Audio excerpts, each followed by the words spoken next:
নমস্কার, সবাই কেমন আছেন? আশা করি ভালো আছেন। আমার মেয়ের ছোট্ট পুতুল আর তার জন্য একটা ছোট্ট জামা বানাবো।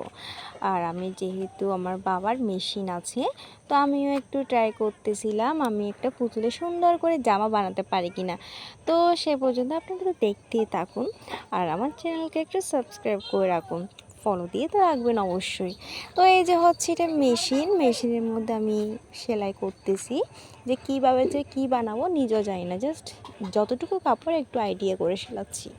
তো এই যে এখন কুচি দিচ্ছি, আর একা একা আসলে মোবাইল দিয়ে সব কিছু দেখানো সম্ভব হচ্ছে না, তো আমি এইভাবেই দেখাচ্ছি। এই যে মানে অর্ধেকটা কমপ্লিট হয়ে গিয়েছিল, তো আবার ট্রাই করতেছিলাম যে এটা বোধহয় হবে না, তো পড়াতে চেয়েছিলাম, পুতুলকে আমি পড়াচ্ছিলাম।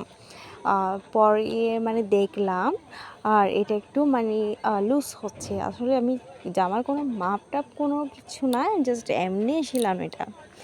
তো দেখলাম পিছনে একটু ঢিলা টাইপসের হয়েছে, তো এরপর আমি আবার ট্রাই করলাম যে পুতুলটার পিছনে আবার একটা কাপড় দিয়ে আবার সেলাই করলাম।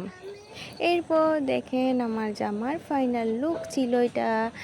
এরপর আমি পুতুলকে পরে এলাম আর পরিয়ে দেখলাম কেমন লাগছে। আসলে সত্যি অতটা যে খারাপ লাগছে তাও না। আর আপনাদের কেমন লাগছে অবশ্যই জানাবেন কিন্তু। সে পর্যন্ত ধন্যবাদ।